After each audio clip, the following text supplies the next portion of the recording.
Muchísimas gracias. Muy buenas noches. El ilustre Colegio de Abogados del Cusco, en vísperas de poder celebrar el Día del Abogado Peruano, tiene el privilegio de contar esta tarde con la presencia virtual del doctor Sergio Emerson Chávez Panduro. El doctor Sergio Emerson es abogado penalista con maestría en Ciencias Penales por la Universidad Nacional Mayor de San Marcos, abogado de la Fiscalía Corporativa especializada en delitos de corrupción de funcionarios de Lima, así como también con estudios de maestría en ciencias penales por la Universidad Mayor de San Marcos. En esta oportunidad, el doctor Sergio Emerson Chávez Panduro tendrá bien a desarrollar el módulo de Derecho Penal y Procesal Penal, tanto el día de hoy, 1 de abril, y el 2 de abril, el día de mañana, también nos estará acompañando el doctor Sergio Emerson.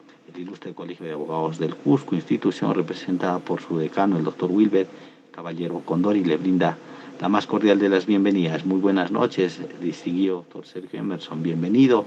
Adelante. Muchísimas gracias, doctor. Muy buenas noches con cada uno de los presentes que se encuentran aquí en este espacio académico. Muchísimas gracias también al ilustre Colegio de Abogados del Cusco, al señor decano, a toda su junta directiva que hacen posible el desarrollo de este evento académico. Es de vital importancia ir señalando cuestiones importantes porque aparte de esto viene a ser un curso de preparación para quienes aspiran a ser fiscales y jueces titulares dentro de lo que viene a ser la judicatura. Entonces, esto es de mucha importancia y es sin lugar a dudas un acontecimiento muy trascendental a la cual nosotros en esta ocasión estamos mencionando y señalando también tópicos de vital importancia. ¿Qué es lo que vamos a señalar en esta ocasión? Hablar de la parte general de lo que viene a ser el proceso. ¿Y qué engloba la parte general? Es decir, analizaremos una serie de teorías. Dentro de esta teoría fundamental es obviamente la teoría del delito. Después de la teoría del delito hablaremos de aquellas situaciones en las cuales no existe acción. Luego hablaremos de los elementos de la teoría del delito, es decir, haremos un análisis de lo que viene a ser la conducta, la tipicidad, la antijuricidad, la culpabilidad y finalmente lo que viene a ser la punibilidad. Vamos a tratar de abordar también el tema del intercriminis, efectos de ver cómo se configura y cuáles son las fases, sobre todo el intercriminis, cuando estamos ante un delito consumado o cuando estamos, por ejemplo, ante una tentativa o una forma imperfecta de ejecución. En ese sentido, vamos a tener en esta sesión una clase intensiva respecto a lo que viene a ser el derecho penal. Y obviamente el derecho penal engloba en un conocimiento amplio lo que viene a ser la parte general.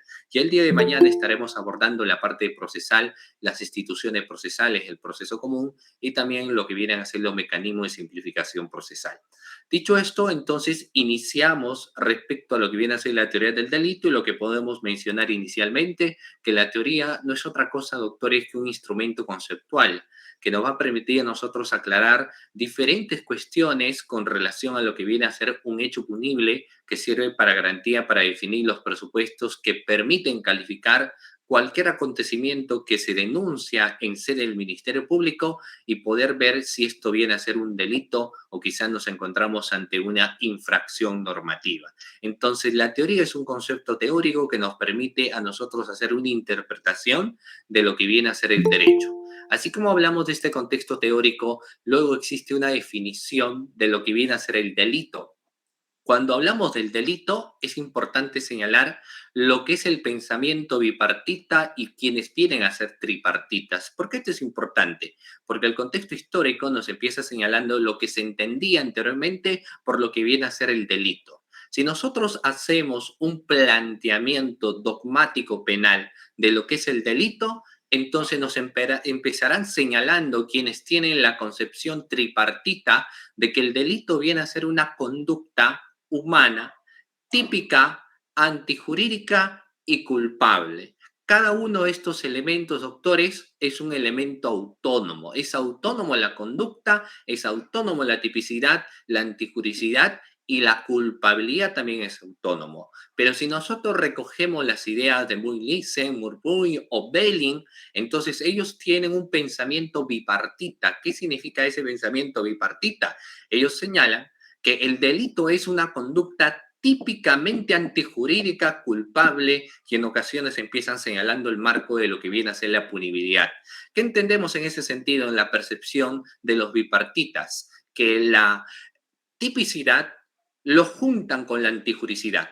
Por eso es que en la conceptualización nos terminan señalando que es una conducta típicamente antijurídica. ¿Qué es lo que vemos en una situación práctica, más allá de las cuestiones teóricas? Es que en nuestro sistema procesal penal tenemos una concepción que es tripartita. ¿Por qué? Porque si nosotros analizamos, por ejemplo, lo que viene a ser la antijuricidad, encontramos lo que son causas de justificación y cada una de esas causas de justificación tiene su propia interpretación, como podría ser, por ejemplo, la legítima defensa, un estado de necesidad justificante, la obediencia debida, entre otros. Entonces, nuestro modelo o el contexto teórico que se amolda al modelo que nosotros tenemos es un modelo netamente tripartita, donde decimos que el delito es una conducta humana típica, antijurídica, culpable y nos quedamos ahí.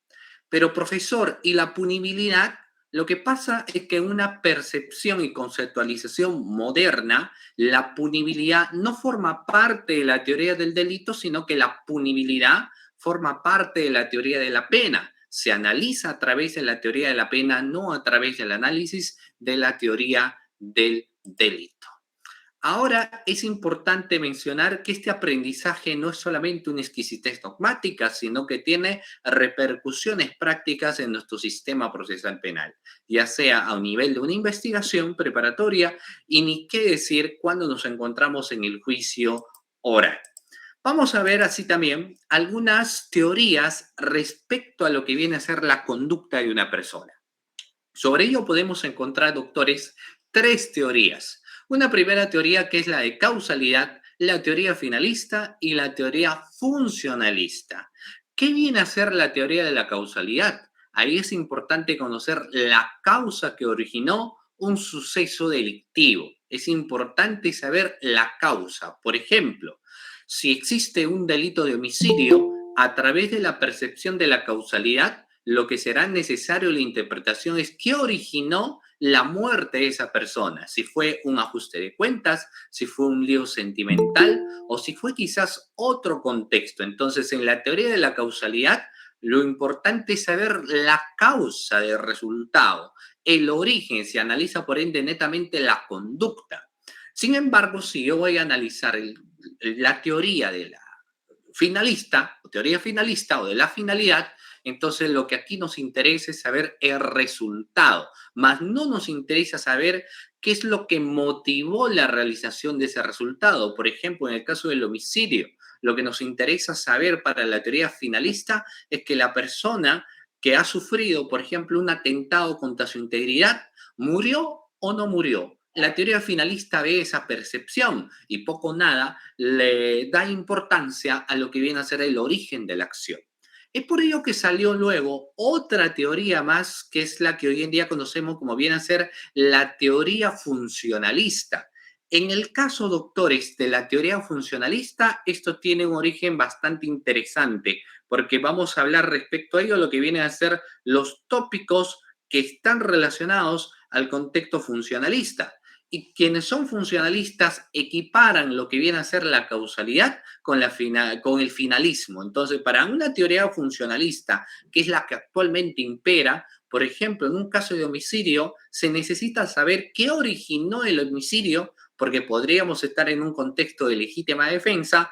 También nos interesa saber el resultado, porque si no existió una lesión a un bien jurídico tutelado, sino una puesta en peligro, entonces podríamos estar ante una tentativa.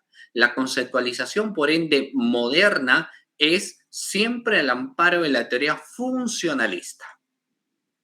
Asimismo, podemos señalar el tratamiento que se le da a las personas jurídicas. En el caso de las personas jurídicas, porque sabemos que cuando se hace un estudio de lo que es la teoría del delito, se habla de las conductas, pero no es cualquier conducta, sino que nos señalan que es una conducta humana. O sea, solamente puede ser responsable a título de autor un ser humano, una persona, nadie más.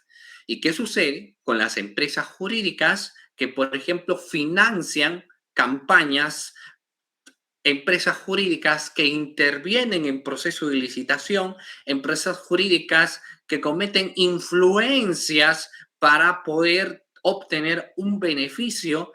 Entonces, respecto al tratamiento que se le da a las personas jurídicas, en el caso de la legislación nacional, se menciona que ellos no tienen una responsabilidad en condición de autores. No existe en la legislación peruana autoría a las personas jurídicas, como sí sucede, por ejemplo, en países como España. Ahí sí las investigaciones que se dan para las personas jurídicas ingresan como autores del delito, pero en la legislación nacional las personas jurídicas solo tienen responsabilidades accesorias, son terceros civilmente responsables. Por ende, ellos, si se evidencia que han tenido participación, lo que proviene es que puede haber una sanción como, por ejemplo, un cierre temporal o definitivo de la persona jurídica, pero no existe responsabilidad como autor. Entonces, si no existe autoría de las personas jurídicas, ¿quién asume la autoría? Pues son quienes dirigen las empresas. A ellos se les imputa la comisión del hecho delictuoso. Para ellos va dirigido la comisión del delito. Asimismo, antes de pasar al análisis de el primer elemento de la teoría del delito, es importante señalar cuáles vienen a ser esos supuestos en los cuales no existe acción. Es decir, no existe la configuración del primer elemento de la teoría del delito que viene a ser la conducta. Y es que nos encontramos obviamente ante los supuestos en los cuales el legislador señala que no existirá un reproche penal y sobre ello el contexto teórico lo que sitúa es a la ausencia de acción, pero para ser más específico aún, lo que empieza señalando son los supuestos en los cuales no va a existir acción. ¿Y cuáles vendrán a ser estos supuestos? Podemos observar tres supuestos. El primero de ellos, doctor, es la fuerza física irresistible, el siguiente, el estado de inconsciencia, y el tercero, los actos reflejos. Ellos vienen a ser los supuestos en los cuales no existirá acción. Fuerza física irresistible, estado de inconsciencia y actos reflejos. Ahí ingresa la interrogante. ¿Qué entenderemos por fuerza física irresistible? ¿Qué vendrá a ser, doctores, la fuerza física irresistible? Fíjense que cuando se empieza señalando fuerza física irresistible, aquí el sujeto activo le es imposible maniobrar su voluntad corpórea.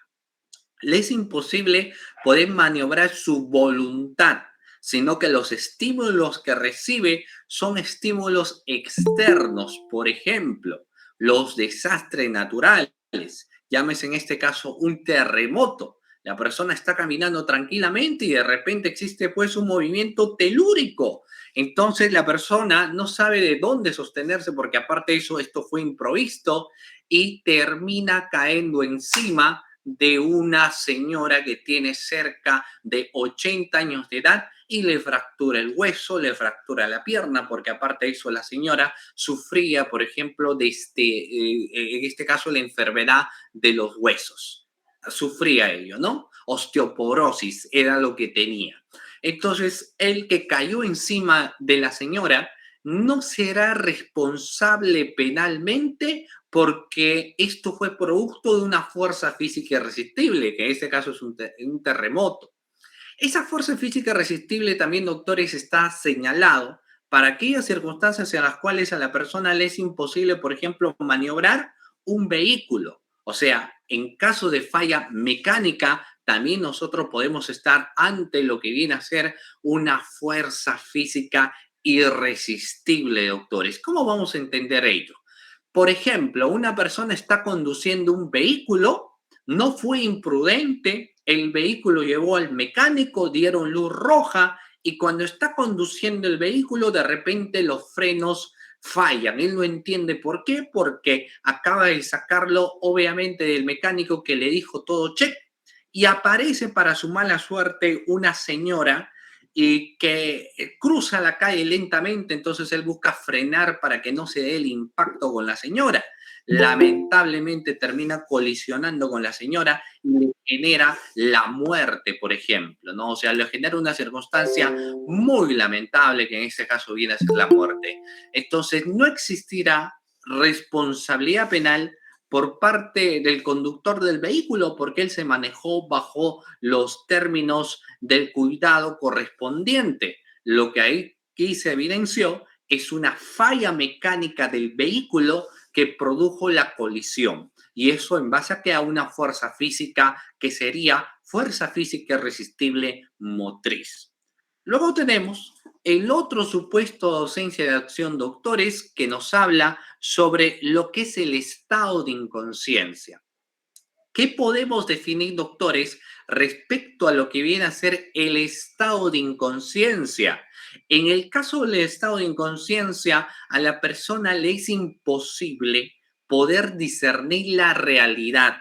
Le es imposible, y esto proviene de lo que es, por ejemplo, un alcoholismo o lo que viene a ser un estado de drogadicción. Nosotros sabemos que bajo lo que es la tabla de conducción en estado de ebriedad, por ejemplo, existen situaciones en las cuales uno no será responsable penalmente, porque si nos sitúan más allá de los 0,75 gramos litro en sangre, entonces la persona ingresa a un estado de inconsciencia, señala este cuadro de conducción en estado de ebriedad. Entonces diríamos que aquí lo que sucede es la típica frase cuando la persona dice yo borré cassette. ¿Qué significa esto? Puede ser de que hoy sábado, 1 de abril, la persona salga a bailar, está conversando con sus amigos, está bailando con ellos, de repente se pone agresivo, empieza a golpear a uno de ellos, insultar a los demás, y al día siguiente, cuando despierta y le empiezan a increpar sobre lo que hizo, él termina señalando que no se acuerda. Entonces hay personas que realizan conductas pero que no se recuerdan lo que realizaron. Esto es muy posible que sea cierto si es que nos encontramos ante un estado de inconsciencia. La persona vivió mucho que no se recuerda o quizá la persona ingirió alguna sustancia psicotrópica, llámese en este caso droga, para que pueda o consumó droga y en base a ello cometió un hecho ilícito. Entonces, si se logra comprobar ello, podríamos, es decir, si se logra comprobar que él ingerió droga, entonces podríamos debatir o discutir o presentar lo que viene a ser un estado de inconsciencia. No obstante, luego han existido otros pensadores que decían lo siguiente: ¿cómo es posible que yo puedo señalar un estado de inconsciencia, el hecho de que alguien esté ebrio o que alguien haya consumido una sustancia psicotrópica? No es posible, decían. ¿Y por qué? Porque puede ser que la persona adrede consume licor para cometer un delito, o puede ser que la persona adrede termina consumiendo alguna sustancia psicotrópica para cometer un delito. Entonces, por ende, ante ese grado de posibilidades, nació lo que hoy en día se conoce como el acto liberi causa. En el caso del acto liberi causa, nos señala que existirá un reproche a quien configura un hecho delictuoso, pero de forma intencionada. Es decir, si tú sabes que vas a cometer un delito, llámese en este caso robar, violar, entre otros, entonces tú como conocías la ilicitud y para que no exista un reproche penal, te ingeriste alguna sustancia psicotrópica o ingeriste licor, entonces lejos de ser un supuesto de ausencia de acción, aquí lo que se va a advertir es un agravante de la comisión de un delito, porque tú incrementaste ese riesgo y aparte de ello, de haber incrementado, entonces nos encontramos ante un contexto de creación directa, ¿no? Y tenemos por último un estado que también es muy importante tener que señalar a los doctores, lo que viene a ser, por ejemplo, los actos reflejos. En el caso del acto reflejo, no es otra cosa, doctores, que el movimiento corpóreo que realiza el sujeto activo de una forma no intencionada. Por ejemplo, alguien puede venir con intención de golpearte, entonces tú levantas la mano porque lo que quieres hacer es protegerte. El estímulo de defensa fue un estímulo de forma espontánea. Entonces, ello va a encuadrar fácilmente en lo que viene a ser un estado de inconsciencia, es decir, una de las causales en las cuales se está inverso lo supuesto de ausencia de acción, ¿no? Muy bien, entonces podemos ver que los supuestos de ausencia de acción, doctores, son un total de 3. Fuerza física irresistible, los estados de inconsciencia como tal, y también lo que vienen a ser los actos reflejos. Los actos reflejos. Vamos a ver a continuación lo siguiente. El primer elemento de la teoría del delito, doctores, venía a ser la conducta. Pero ustedes se recuerdan qué conducta era. ¿Era cualquier conducta o tenía que tener una especificación, doctores? Tenía que tener una especificación, ¿cierto? ¿Y cuál es la especificación? Que sea una conducta una conducta humana, ¿cierto? Que sea una conducta humana. Entonces, el hacer significa realizar algo y ahí ingresa el análisis de otra teoría, que viene a ser la teoría del dominio del hecho, del dominio de la acción, por ejemplo, un delito tipificado en el artículo 106, homicidio simple. Para la configuración del delito de homicidio simple, entonces es necesario tener y saber quién viene a ser el sujeto cualificado y qué conducta realizó, ¿no? Y en este caso, por ejemplo, el matar significa de que quien tuvo un arma tuvo que haber realizado un movimiento corpóreo de todas maneras.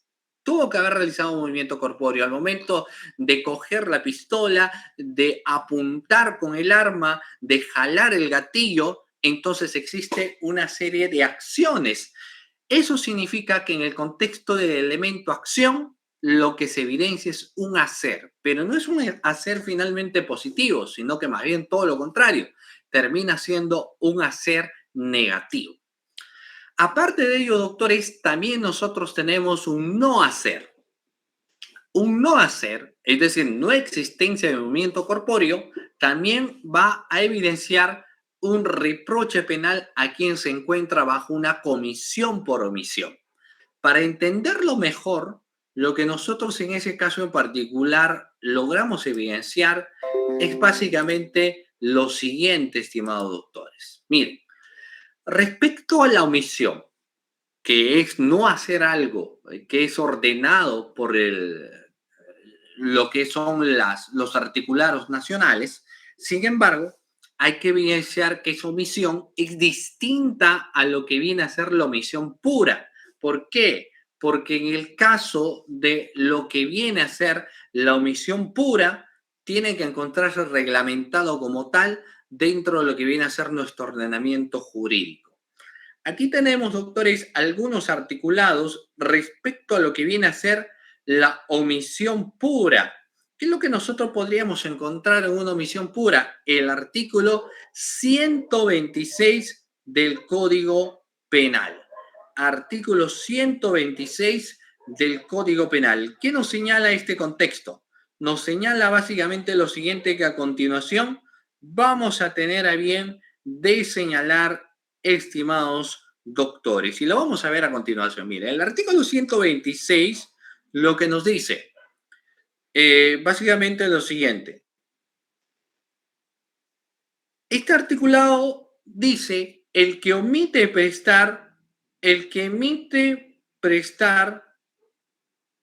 auxilio inmediato, así nos dice, ¿no? El que omite prestar socorro a una persona que ha herido o incapacitado, poniendo en peligro su vida, y ahí luego ingresa el reproche de carácter penal. Lo que sucede, por ejemplo, en ese caso en concreto, es que la regla del artículo 126 nos terminan señalando lo que viene a ser una figura en cuya descripción encontramos lo siguiente, estimados doctores. El comportamiento prohibido viene a ser omitir.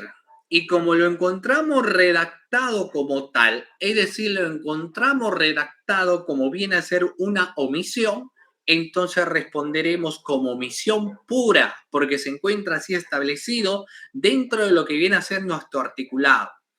Otro ejemplo tenemos en la regla del artículo 127, estimados doctores. Dicha regla del artículo 127 fundamentalmente nos dice lo siguiente: el que encuentra a un herido o a cualquier otra persona en estado de grave o inminente peligro y emite prestarlo auxilio inmediato, pudiendo hacerlo sin riesgo propio o de tercero. ¿Qué es lo que nosotros podemos advertir en ese caso en particular? Que las reglas del artículo 127 respecto a lo que viene a ser su transcripción también nos termina señalando el comportamiento reprimible que viene a ser la omisión. O sea, lo encontramos redactado como tal, que en este caso es una conducta omisiva.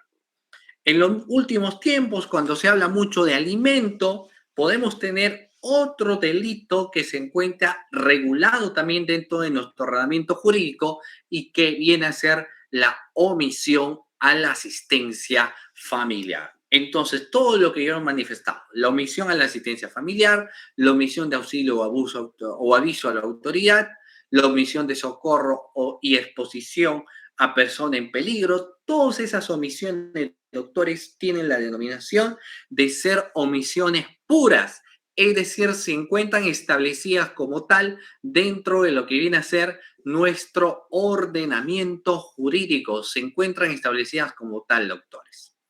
Y no existe en realidad mucho grado de complejidad en las cuestiones de la omisión pura. Diferente es el caso cuando tenemos que hablar la omisión por comisión o la comisión por omisión, conocido también como omisión impropia. ¿Y por qué señalo esto? Porque cuando hablamos del tipo de comisión por omisión, lo que ahí tenemos que analizar son las peculiaridades del tipo objetivo y también las peculiaridades de lo que viene a ser el tipo subjetivo. Si yo voy a hacer mención a lo que son las peculiaridades del tipo objetivo, se empieza estudiando, doctores, sobre lo que viene a ser, en este caso, la posición de garante. ¿Qué entendemos por la posición de garante? Todos nosotros somos garantes y vamos a ser garantes, o quizás ya fuimos garantes en alguna parte de nuestra vida. ¿Y cómo es garante? Aquella persona que tiene el deber de cuidado sobre alguien que está cerca a él y sobre quien tiene, por ejemplo, en este caso, ciertas obligaciones. Por ejemplo, los esposos.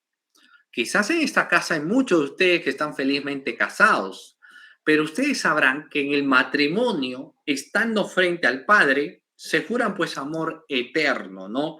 Ese amor eterno se ve envuelta en las frases, por ejemplo, de no solamente amarte a la eternidad, sino que aparte de eso también dice, prometo quererte, respetarte y demás, en la salud y en la enfermedad, señal. En la salud y en la enfermedad. Cuando nosotros evidenciamos ese aspecto que yo les menciono, podríamos tener en cuenta, estimados participantes, lo siguiente que a continuación vamos a tener a bien de mencionar, ¿no? Esto forma parte, obviamente, de una peculiaridad del tipo objetivo, la posición de garante. Y les voy a poner tres casos en ello en particular. Primero, la posición de garante del dueño de una mascota. Los perritos pueden ser muy cariñosos con sus dueños, pero eso no significa que van a ser cariñosos con los demás. Entonces, si alguien, por ejemplo, va a sacar a pasear a un perro de raza brava, como viene a ser un pitbull, entonces se tienen que tener las medidas de cuidado necesarios para que este animalito no muerda, por ejemplo, a alguien, no genere daño a alguien. Entonces, tiene que ir con su correíta y tiene que ir con su bozal, doctores. Correa y bozal, solo y solo así puede salir la mascotita a pasear. ¿Por qué? ¿Y quién se tiene que encargar de ello? De ello se tiene que encargar el dueño de la mascota porque es quien tiene la posición de garante, doctores. Es quien tiene la posición de garante. Otro ejemplo, el médico y su paciente. El médico va a realizar una intervención quirúrgica y él tiene la posición de garante como médico con su paciente y también la obligación de que la operación que se va a intervenir termine siendo una operación exitosa, doctores. Por eso es que nos menciona ese criterio de lo que viene a ser la posición de garante. Y luego podemos tener también el caso del dueño de una discoteca, a propósito del caso de Utopía. El dueño de una discoteca, si lo va a poner en funcionamiento, tiene que saber, doctores, que necesariamente tiene que contar con todas las herramientas necesarias, es decir, por ejemplo, extintores, por mencionar. Aparte de los extintores, debe tener también, doctores, las señalizaciones en el lugar y no debe contar a manera de recomendación, claro está, con materiales inflamables, porque existe una gran probabilidad, si que existen materiales inflamables, no señalizaciones, no existan extintores, entonces se da, por ejemplo, en estos casos, un incendio, el resultado pues va a ser un resultado fatal. Entonces, quien va a tener que asumir grado de responsabilidad va a ser en este caso doctor también o doctores, estimado participante que se encuentran aquí, va a ser el dueño, fíjense ustedes, va a ser el dueño de la discoteca, porque él pudo haber preveído esta situación y obviamente cuando uno prevé esta situación puede haberlo evitado, solamente que en este caso en particular no quiso evitarlo, no le fue indiferente. Pero bueno, a donde queremos llegar es que en este caso nos habla lo que viene a ser la posición de garante, ¿no? Y la ausencia de la acción determinada. Debe seguir la producción de un resultado, lo vamos a ver a continuación. Por ejemplo, vuelvo al caso de la mascotita. El señor que tiene su perrito, sencillamente no lo tiene que sacar a pasear con su mascota. Si lo va a sacar a pasear, necesariamente el animalito tiene que tener un bozal o una correa. Si no tiene ello, entonces de preferencia no sacarlo a pasear, porque existe un grado de probabilidad de que puede morder a otra persona, ¿no? Entonces, en el análisis de la comisión por omisión, quien tiene el papel de garante sabe que si lo saca a pasear, puede ser que muerda. El médico que no cuenta con la asistencia de personal y tampoco cuenta con las herramientas necesarias para poder realizar una intervención, entonces él sabe que al no contar con estas herramientas es muy posible que su cliente, que su paciente termine falleciendo.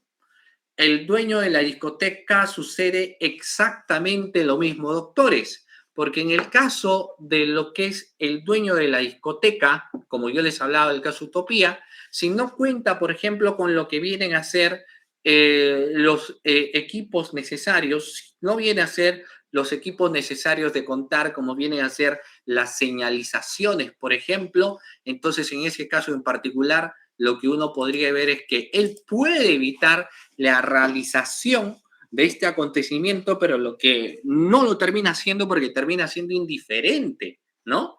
Entonces, eso es un análisis, por ejemplo, de esa peculiaridad del tipo que estamos mencionando en esta ocasión. Y finalmente, porque luego ingresa ese texto también vital de análisis, nos dice capacidad de realización. Debe comprender la capacidad de evitar dicho resultado. ¿Cómo entendemos esto? A continuación lo vamos a mencionar, doctores. Por ejemplo, vuelvo al caso del pitbull. El dueño del animalito tiene el pitbull y sabe que el pitbull puede acarrear un resultado de lamentable suceso. Entonces él dice, lo quiero sacar a pasear, pero no cuento con la correa, no cuento con el bozal, entonces mejor no lo saco a pasear al animalito porque podría morder a una persona. O sea, él puede evitar ello. Pero ¿qué es lo que sucede en el tipo de comisión por omisión para que luego, por ejemplo, se configure delitos como lesiones culposas o homicidio culposo? El quien debía evitar la realización de este acontecimiento, lo que hace es no realizarlo. No lo hace, no evita ello y por ende se configura, ¿no? Por ende se suscita, por ende se realiza el acontecimiento. Entonces, a eso es lo que hace mención. El médico sucede exactamente lo mismo. El médico podría haber suspendido la operación y reprogramarlo para una otra ocasión porque no contaba con el personal asistencial y no contaba con las herramientas necesarias. Pero él quizás, creyendo en su experiencia, realiza la intervención quirúrgica y termina falleciendo su paciente. Entonces él podría haber evitado ello. A ello lo que nos analiza, doctor, es el tipo objetivo de lo que viene a ser el análisis de comisión por omisión. Luego tenemos la peculiaridad del tipo subjetivo y ellos naturalmente tienen que abarcar lo que vienen a ser las cuestiones de dolo o culpa. En el caso del dolo, no es otra cosa que la conciencia y voluntad, y en el caso de lo que viene a ser la culpa, no viene a ser otra cosa que la negligencia, doctores. Dolo, conciencia y voluntad, y culpa es lo que viene a ser la negligencia, ¿ya? Muy bien, aquí tenemos algunas otras diapositivas que refuerzan lo que hemos argumentado, como por ejemplo la función de protección, el deber de control de una fuente de peligro. Ahora, doctores, después de haber señalado ello, vamos a pasar a mencionar lo que viene a ser la tipicidad. Aquí ingreso con la pregunta. Pregunta, y ustedes tienen el chat para que también puedan participar. Doctores, ¿qué se entiende por tipicidad? ¿Qué es lo que vendrá a ser, estimados participantes, o qué interpretación damos a lo que viene a ser la tipicidad? ¿Cómo entendemos la tipicidad? Respecto a ello, es decir, respecto al análisis de la tipicidad, nosotros podríamos mencionar lo siguiente. Miren, ¿qué mención podríamos hacer en los contextos de tipicidad? Para empezar, que la tipicidad es la característica de aquello que es típico. Y lo típico es lo representativo o particular de un tipo. El concepto suele utilizarse en el ámbito del derecho para nombrar aquello que constituye, pues, en este caso, un delito. Y vamos a adecuarlo a la figura que describe el tipo penal. Por ende, que cuando se habla de tipicidad, es también lo mismo que mencionar adecuación de la conducta. Si yo hablo de tipicidad, no es otra cosa que adecuar la conducta también, estimados doctores. Y es algo que reiteradamente debemos tener en cuenta. Ya es algo que nosotros debemos tener en cuenta, debemos analizarlo, debemos ver cómo se entiende pues esa perspectiva, ese análisis que estamos haciendo mención en esta oportunidad. Miren, por ejemplo, diariamente el fiscal va haciendo adecuaciones de conducta, diariamente, por la gran cantidad de denuncias que pueden llegar a la sede del Ministerio Público, entonces el fiscal va haciendo calificaciones. Y estas calificaciones pues no son otra cosa que las subsunciones iniciales de aquellos comportamientos dentro de lo que viene a ser un tipo penal.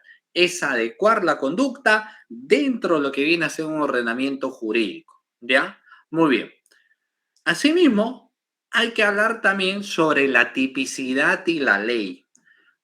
¿Qué significa esto?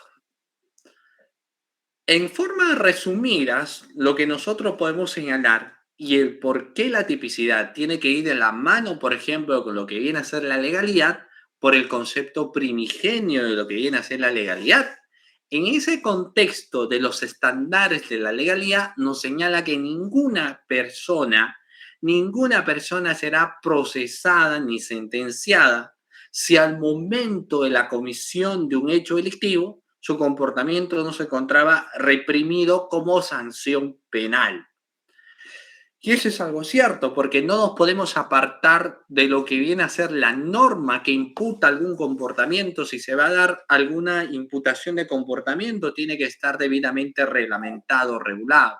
Si no se encuentra como tal, entonces lo recomendable es no hallar grado de culpabilidad o imputación a la persona in situ, ¿no? O sea, ¿no? O en todo caso no debería ser ello que estamos mencionando. Por principio de legalidad. Vamos a ver.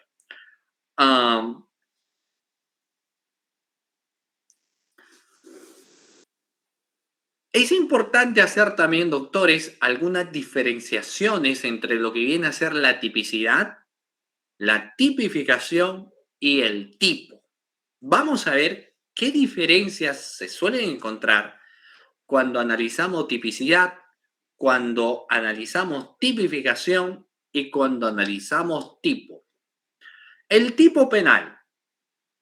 El tipo penal es la descripción que se realiza de un acto omisivo o activo como delito que se encuentra establecido como tal en lo que es, pues, en este caso, una norma, ¿no? Entonces, el tipo penal es la descripción que se realiza, tal cual se encuentra ahí estipulado, diríamos, por ejemplo, el artículo 106, que es un delito contra la vida, es un tipo penal de resultado del artículo 106, pero lo que veremos es ahí, por ejemplo, la descripción que uno empieza señalando del artículo 106, que claro, en este caso es el más sencillo, pero lo que estamos teniendo en cuenta es de que lo que viene a ser aquí es un contexto, doctores, de mucha importancia, porque sobre todo hablamos de las cuestiones de un hacer por parte del sujeto activo, ¿no? Es decir, una realización de un hecho por parte del sujeto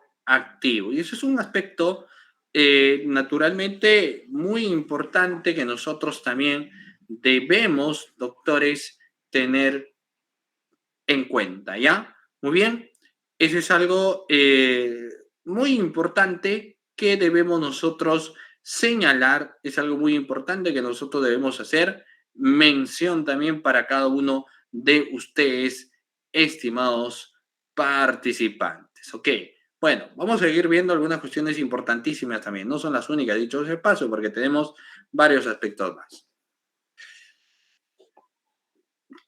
En cambio, cuando hablamos de la tipicidad es, por otro lado, la forma en la que se adecua el acto humano voluntario ejecutado por el sujeto a lo que la figura descrita por la ley como delito, ¿no? Es la forma en la que se adecua.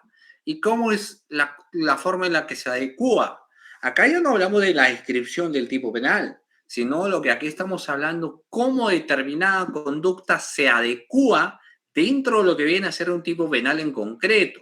¿Cómo lo podemos advertir ello? De la siguiente manera. Por ejemplo, vuelvo con el artículo 106. El artículo 106, antes de que nos señala el que mata a otro, en la parte superior nos dice homicidio simple. Entonces, ese homicidio simple es la tipicidad.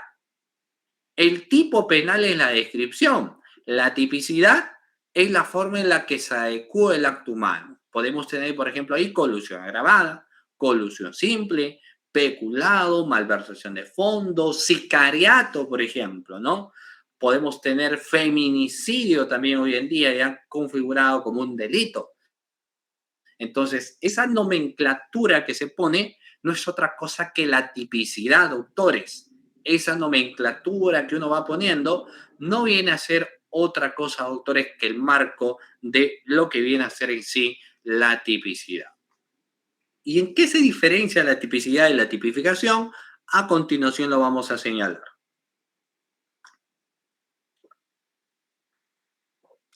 En el caso, por ejemplo, de la tipificación, podríamos señalar lo siguiente, estimados doctores, y lo vamos a ver a continuación, claro está. Miren, en el caso de la tipificación, así podemos determinar que es definida como la criminalización de una norma cultural realizada por el pertinente legislador y que se encuentre establecida y recogida así en una ley. Nos dice, definida como la criminalización de una norma de cultura realizada. Sobre ello podríamos mencionar lo siguiente. Por ejemplo, doctores, vamos a ver lo siguiente, doctores. Miren, vamos a ver lo siguiente en este caso en particular. El feminicidio y el sicariato forman parte pues excluyentes de lo que viene a ser también este contexto que estamos señalando. Y ese es algo que nosotros lo vemos, ¿no? Diariamente, es decir, que a veces hay que encuadrar lo que viene a ser para ello algo importante, ¿no? Muy bien, vamos a ver, mire, vamos a ver, doctores, en ese caso en particular, lo siguiente. Vamos a ver.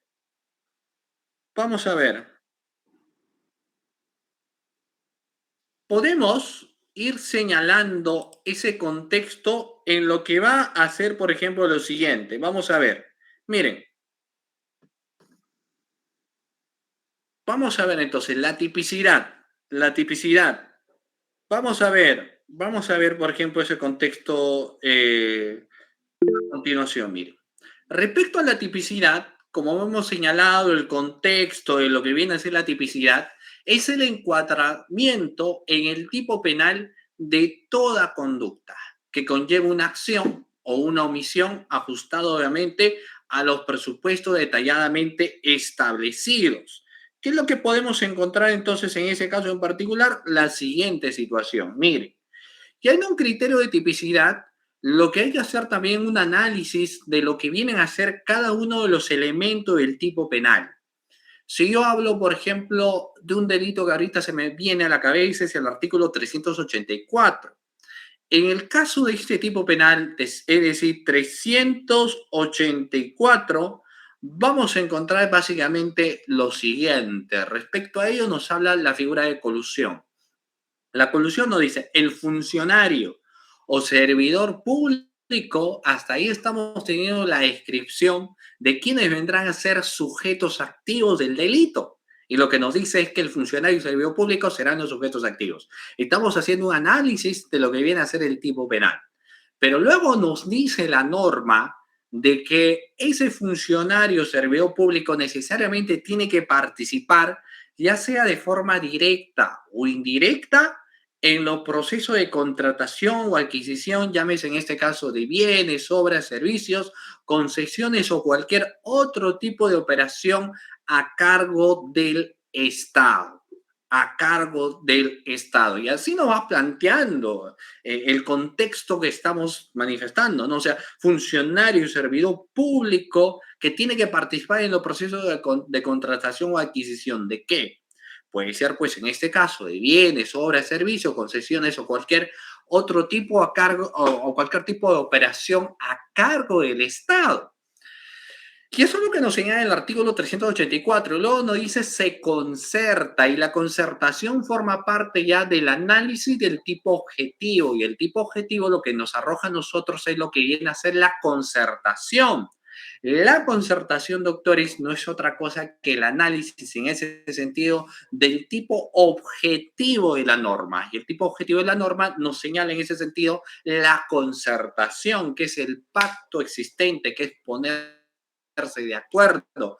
A eso hace referencia el tema de la concertación. Y luego nos dice con los interesados para defraudar al Estado. Entonces, ¿qué queremos explicar respecto a ello? Que cuando hacemos una valoración de lo que viene a ser la tipificación, un análisis del tipo, un análisis de la tipicidad, lo que hay que encuadrar no es de manera subjetiva los acontecimientos a un hecho, sino que hay que hacer un análisis de los hechos y cómo estos hechos existentes se van subsumiendo dentro de lo que viene a ser un tipo penal, que en este caso es la subsunción a cada uno de los elementos del tipo penal. A eso es lo que nos hace referencia hoy los grados de tipicidad, ¿ya? A eso es lo que hacemos referencia hoy en grado de tipicidad. Luego de esos grados de tipicidad resulta importante el análisis de lo que viene a ser la imputación objetiva, doctores.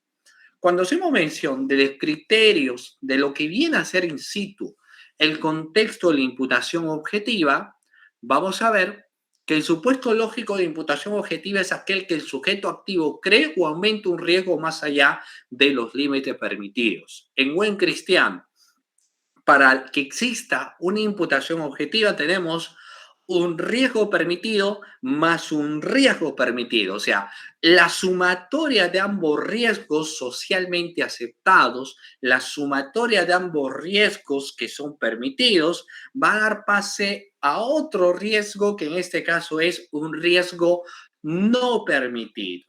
Es un riesgo no permitido. Eso lo vamos a analizar más adelante. Y eso es lo que nos empieza mencionando en los criterios de una imputación objetiva.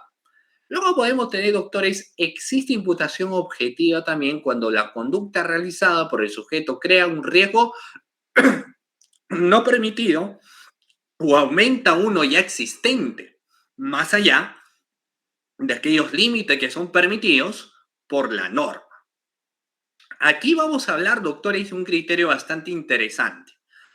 La imputación objetiva del resultado y la imputación objetiva del comportamiento, que voy a decirles que si bien es cierto el contexto teórico nos señala, más bien debería ser el título, criterios en los cuales no existe imputación objetiva, ya sea por el resultado o por el comportamiento. Mira cómo hacemos la primera, en este caso, observación, y eso es muy válido. Y eso lo he analizado, obviamente, cuando hemos tenido que señalar, pero lo que pasa es que los contextos teóricos lo señalan de esta forma y que en los exámenes que uno va a participar en el PROFA o los exámenes que uno participa en la Junta Nacional de Justicia, nos dan, pues, en este caso, lo que viene a ser un contexto teórico señalado en muchos libros y que hoy en día en la práctica misma o en la práctica misma lo suelen tener. Pero debería ser en realidad no imputación objetiva en las siguientes circunstancias, pero el texto es imputación objetiva del resultado e imputación objetiva del comportamiento. Vamos a ver. Respecto a la imputación objetiva del resultado, nos señalan, por ejemplo, el caso de disminución de riesgo, caso de ausencia de un riesgo típicamente relevante, casos en los que se excluye la imputación objetiva por el fin de protección de la norma y casos de riesgo socialmente aceptados. O sea, nos va poniendo toda esa categoría o todas esas categorías, doctores, respecto a lo que viene a ser la imputación objetiva de resultado. Y luego tenemos la imputación objetiva, pero que está relacionado esto básicamente al comportamiento. Dentro de ello podemos situar el riesgo permitido, el principio de confianza y la prohibición de regreso. Fíjense ustedes.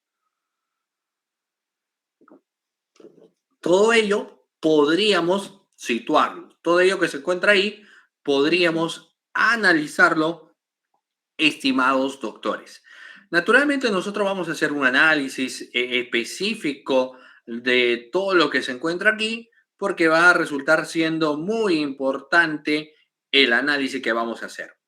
¿Y qué es lo que podríamos advertir en todo caso aquí, doctores? La imputación objetiva de resultado. ¿Cómo se entiende esa categoría o ese análisis de lo que viene a ser, pues, doctores, en este caso, la imputación objetiva de resultado? ¿Cómo lo observamos? ¿Cómo lo advertimos? ¿A dónde queremos llegar? Bajo esos criterios que está relacionado la imputación objetiva de resultado, lo vamos a ver a continuación, doctores. Miren, si vamos a hacer mención a lo que viene a ser el grado de imputación objetiva respecto a lo que viene a ser el resultado, lo que vamos a entender básicamente, doctores, es lo siguiente, que a continuación lo vamos a tener a bien de señalar. ¿Cómo es esto? De la siguiente manera. Es de la siguiente manera. Lo vamos a ver brevemente y rápidamente a continuación. Miren, doctores.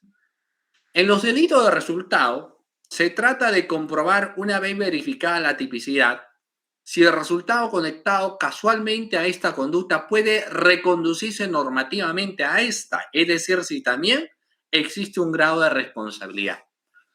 Si alguien fuera funcionalista, para el funcionalismo lo que le interesa, por ejemplo, es el resultado. O sea, por ejemplo, en el caso que una persona termina siendo amputada de su pierna, para la teoría que está relacionado, por ejemplo, a lo que viene a ser el resultado, entonces, para esta teoría de resultado lo que le interesa es eso, saber cuál es el resultado de la conducta. Y si se evidencia el resultado de la conducta, ya existe un reproche de carácter penal, ¿no? Por ejemplo, entonces, si alguien viene y no está con una pierna y esa persona ingresó al médico. Entonces uno dice, no, mira, el médico que lo hizo. Va a haber un reproche al médico. Sin embargo, lo que ahí hay que evidenciar que este caso podría abarcar otras vertientes y lo vamos a mencionar a continuación.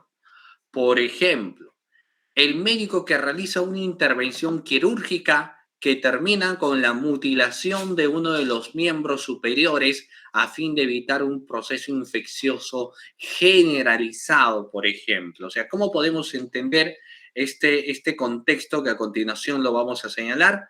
Lo vamos a evidenciar pues de la siguiente manera, ¿no? Lo vamos a ver de la siguiente manera. Por ejemplo, ¿qué es lo que nosotros podríamos advertir en este caso en particular? Una persona ingresa al médico, va a ingresar al médico, doctores, y le van a realizar una intervención. Y el médico en esa intervención, lo que se termina dando cuenta de que aquí es necesario, por ejemplo, realizarle lo que viene a ser una amputación, ¿no? ¿Y por qué? ¿Por qué es importante señalar ello? Porque lo que hay que tener en cuenta es lo siguiente, miren,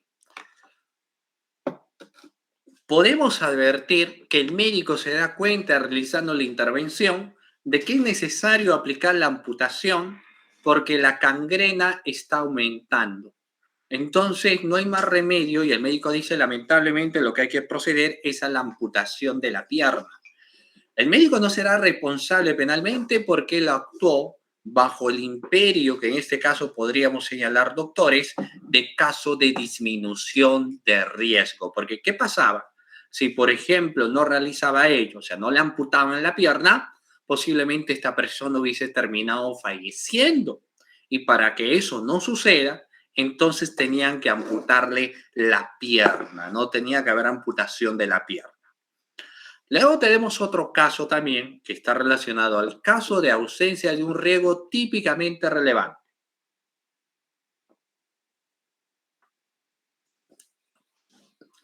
¿Cómo es esto?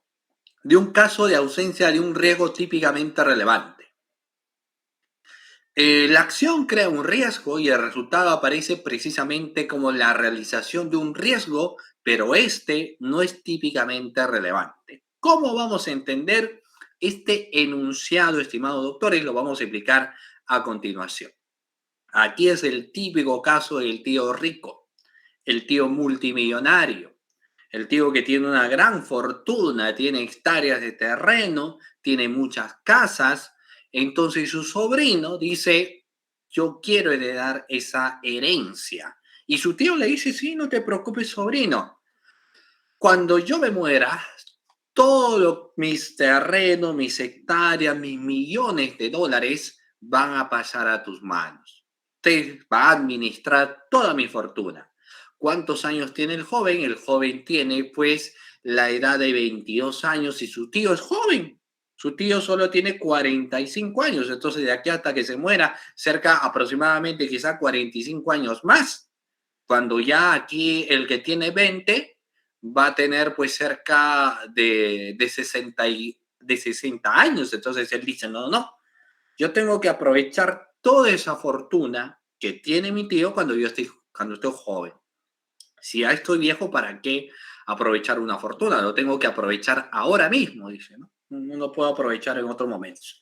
¿Es ahora o no es nada? Dice. Entonces ya, bueno, si eso finalmente es lo que está señalando, ¿no? Que es lo que tiene que respetarse. Entonces le dice, ¿sabe qué, tío? ¿Por qué no te vas de viaje? ¿Por qué no te vas de viaje pues a Jamaica, a Nueva York o a Londres o a las pirámides de Egipto? ¿Por qué no te vas de viaje, no? Porque trabajas mucho y es importante también que descanses, porque mucho trabajo no es bueno, le dice. Y bueno, como que entiende un poco esta situación y dice, sí, pues sobrino, tienes razón, me está doliendo un poco la cabeza también porque trabajo bastante. Voy a hacer caso a los consejos que me estás diciendo. Entonces, Frum enrumba vuelo y se va, por ejemplo, a las pirámides de Egipto, pero cuando está en vuelo, lamentablemente el avión cae. 1000 pedazos vuela el avión. Ahí la pregunta es, el sobrino o al sobrino se le puede imputar un delito. O sea, podríamos señalar alguna imputación de responsabilidad penal a lo que viene, a quien viene a ser en este caso el sobrino, y la respuesta va a ser el siguiente, ¿no?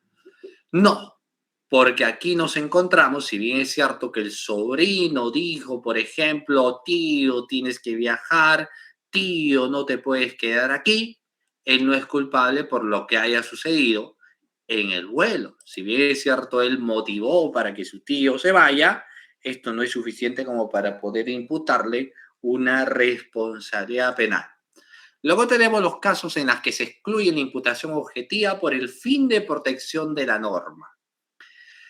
Lo que nos dice el contexto teórico es que se trata de casos en los que el autor incrementa el riesgo e inclusive hay un resultado lesivo, pero por no estar dentro de lo que viene a ser el ámbito de protección de la norma, no existirá en esos casos en particular lo que viene a ser una imputación. No hay imputación, no dicen esos casos en particular, ¿no?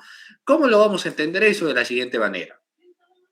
Imaginémonos que A dispara contra B.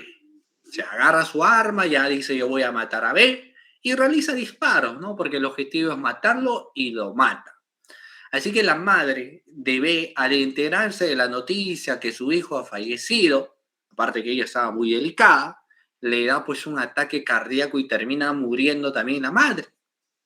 El esposo se entera que su hijo B y que su esposa murieron, entonces también de la impresión fallece. Luego tenemos a la hija que llega a su casa y ve que toda su familia está muerto. Está su hermano muerto, están sus padres. Entonces ella dice, porque aparte de eso que era muy dependiente y termina diciendo, pues, ya, bueno, si todos están muertos y no existe una razón de ser de que yo esté viva, y termina autoeliminándose, es decir, termina suicidándose, por ejemplo. Entonces, ahí la gran interrogante es, vamos a ver, nos dice lo siguiente, ¿ya? Que en este caso, por ejemplo, lo que vamos a ver es que A mata a B y A será responsable porque lo que hizo contra B es matarlo, pero sobre la muerte de los familiares, sobre la muerte de la madre, sobre la muerte del esposo de la señora de B, la hermana de B, no existirá pues en esos casos ningún grado de responsabilidad. ¿Y esto por qué? Por el fin de protección de la norma. La norma protegía a B sobre la agresión de A, pero no había una protección sobre los demás porque A sobre ellos no ha atentado absolutamente nada como para poder buscar y poner en peligro su bien jurídico tutelado o su integridad. Luego vamos a ver el caso de riesgo socialmente aceptado. ¿Cómo es esta situación? Respecto a lo que son el caso de riesgo socialmente aceptado. Lo vamos a ver, doctores, a continuación. Para empezar, pues existen actividades donde el riesgo o peligro es consustancial, ¿no? Reitero nuevamente, es muy posible que existan actividades donde el riesgo o peligro es consustancial, por las que a darse el resultado típico, este no se puede atribuir objetivamente, salvo que no corresponda a riesgo natural.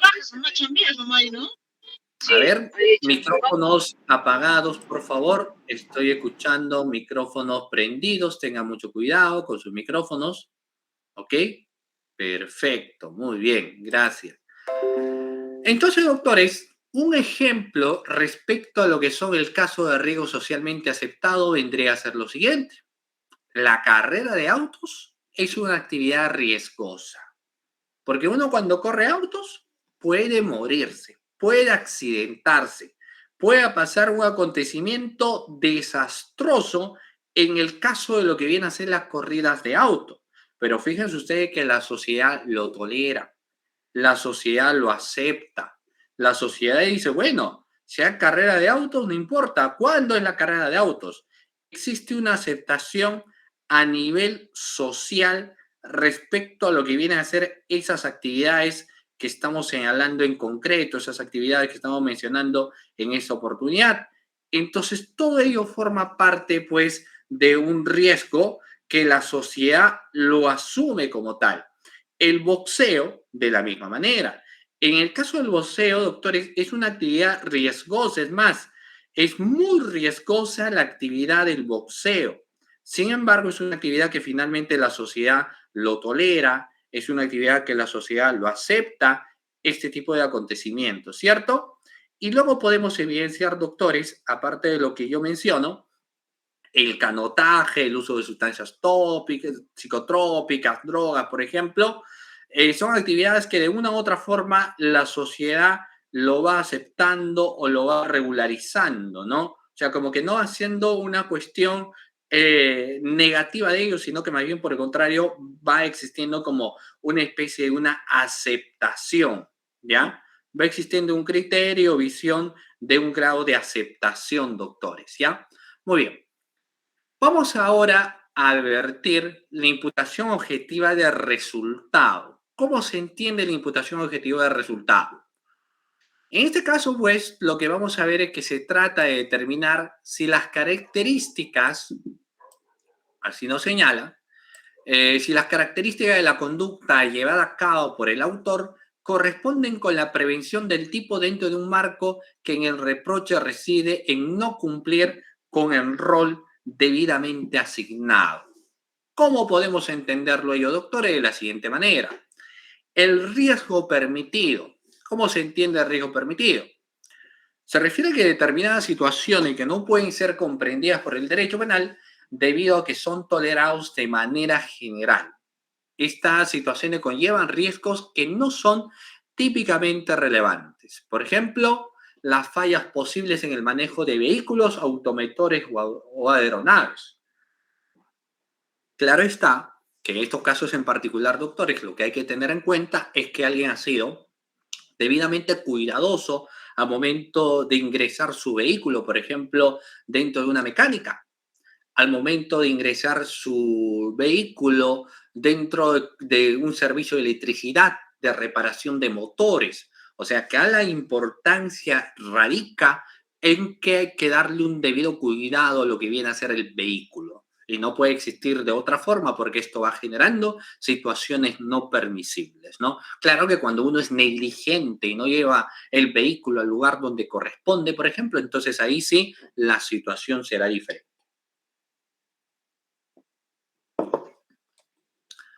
Vamos a ver el principio de confianza. En el caso del principio de confianza, doctores, es un sistema donde están debidamente establecidos los roles o esfera de competencias y responsabilidades. El reproche debe corresponder a quien quebró la confianza al no hacer lo debido o lo que correspondía. Claro, porque la responsabilidad técnicamente no está en quien dio la confianza, sino que quien recibió la confianza terminó quebrantando dicha confianza. ¿Ya? Muy bien, vamos a ver. Dicho esto, doctores, y luego vamos a pasar al último, lo que viene a ser la prohibición de regreso. ¿Qué nos hace referencia respecto a la prohibición de regreso? No cabe imputar objetivamente el comportamiento a quien asume con otro un vínculo que de modo estereotipado es inocuo y no quebranta el rol de cuidado. ¿Cómo lo podemos advertir ello, doctores? Lo vamos a mencionar naturalmente este contexto a continuación, ¿no? Porque tenemos que advertir sin lugar a dudas también bastante contextos, hay que evidenciar bastantes temas que resultan siendo muy importantes. ¿Cómo se entiende en todo caso, doctores, ahí lo que viene a ser este contexto que está relacionado a la provisión de regreso? Vamos a ver ese contexto inicial de provisión de regreso, doctores, de la siguiente manera. Miren, no dice que no cabe imputar objetivamente el comportamiento a quien asume con otro un vínculo que de modo estereotipado es inocuo y no quebranta un rol como ciudadano. El famoso caso del taxista. ¿Por qué? El taxista solamente cumple un rol, ¿cierto? Quien hace taxi cumple sencillamente un rol, estimados doctores, y el rol consiste precisamente en brindar ese servicio de taxi nada más, ¿cierto? Es el rol que se cumple. Entonces no cabe imputar objetivamente el comportamiento a quien asume con otro un rol, por ejemplo. Si tenemos al señor taxista, él cumple un rol de llevar a las personas a los lugares que él les indique, a los lugares que les indican. Entonces, ¿qué pasaría si una persona está llevando clorhidrato de cocaína, si está llevando, por ejemplo, ahí una sustancia psicotrópica, por mencionar, y lo va llevando pues ahí a esta persona que está llevando esas sustancias y les intervienen los efectivos policiales? Y los efectivos policiales dicen, vamos a detener a quien está llevando lo que es esta sustancia prohibida, pero aparte de eso, hay que detener también al conductor del vehículo porque él está siendo cómplice del delito. Esa situación en mención no tiene obviamente y técnicamente lo que viene a ser una relevancia de un contexto penal, porque los contextos ahí mencionados serán totalmente diferenciadores, no existe un contexto distinto, un contexto diferente. En ese caso en particular que yo les estoy señalando, no es igual. El taxista, doctor, lo que sencillamente estaba haciendo es cumplir un rol, y su rol es conducir personas. Fuera de ello, no estén cumpliendo absolutamente nada más que el simple cumplimiento del rol que él tiene. Entonces, por ende, no existe naturalmente ningún grado de reproche o responsabilidad penal respecto a él. ¿Ya? Muy bien. Vamos a ver ahora, luego, la imputación al ámbito de responsabilidad de la víctima. El titular del bien jurídico emprende una actividad que puede producir una lesión. Ellos son los criterios después que hemos señalado, algunas situaciones que en realidad, como ustedes ven, qué contextos harán meditar, a las cuales no se le puede imputar a alguna persona algún grado de responsabilidad penal, pero luego existe el otro análisis que está relacionado fundamentalmente a lo que viene a ser el criterio de la imputación subjetiva. Cuando empezamos el análisis ya respecto a lo que viene a ser la imputación subjetiva, hay que irnos siempre a la interpretación o el análisis de lo que viene a ser dolo y la culpa, doctores. ¿Cierto? El análisis entonces de subjetividad será siempre un análisis muy importante para que nosotros veamos si nos encontramos ante un acontecimiento donde será la conducta dolosa o donde, por ejemplo, tendremos un comportamiento donde la conducta terminará siendo, por ejemplo, llamémoslo así, una conducta, pero que se hará bajo los imperios de lo que viene a ser la culpa, ¿no? Y ese es un criterio bastante importante que hay que tener en cuenta también. El dolo, entonces, viene a ser conciencia de que quiere dañar el bien jurídico y lo hace. Los delitos dolosos de comisión se caracterizan porque existe identidad entre lo que el autor hace objetivamente y lo que quiere realizar. Ese es el dolo. La gente es consciente de que quiere dañar el bien jurídico y lo hace. Los delitos dolosos de comisión se caracterizan porque existe reiteradamente identidad entre lo que el autor hace objetivamente y lo que quiere realizar. Diferente es el aspecto en los matices de la culpa, porque en la culpa el sujeto no busca y muchas veces tampoco, doctores, ni pretende, ¿no? Lesionar el bien jurídico, pero por su forma de actuar, que puede ser en este caso una forma de actuar bastante arriesgada y descuidada, pues obviamente produce lo que viene a ser una lesión. Según nuestro ordenamiento jurídico, solo es punible la realización dolosa de los tipos, mientras que en las disposiciones concretas de la parte especial no esté también penada expresamente la actuación culposa como tal. ¿Ok? No tengamos ahí una actuación de esa naturaleza. Muy bien. El dolo, aparte de eso, que como digamos ya no es otra cosa que la conciencia y voluntad de realizar el tipo objetivo de un delito, el dolo, por ende, se entiende que significa un hacer algo, pero un saber lo que está realizando y un querer. Por eso la conciencia y voluntad. No es suficiente solo con querer hacerlo, sino que es hacerlo en sí, saber y querer. Y sobre ello también existe un análisis bastante interesante cuando nos empiezan a distinguir tres formas de dolo. ¿Cuáles son las tres formas de dolo en distinción? Lo vamos a explicar pues rápidamente, doctores, nosotros a continuación también, cuando hacemos ese análisis importante de lo que viene a ser las formas de dolo que nosotros podamos visualizar, ¿no?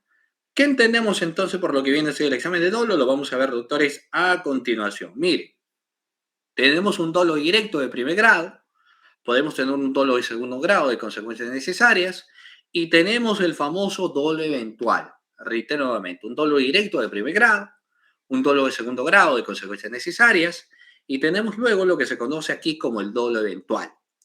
En el caso del dolo directo, el agente logra el resultado que persigue. A quiere matar a B y termina matándola. Es decir, tuvo un objetivo en su accionar y lo terminó realizando. Eso forma parte del dolo directo. En cambio, el dolo de segundo grado o de consecuencias necesarias es totalmente diferente, porque el sujeto asume las consecuencias que aunque no persigue, sabe que se van a producir con seguridad.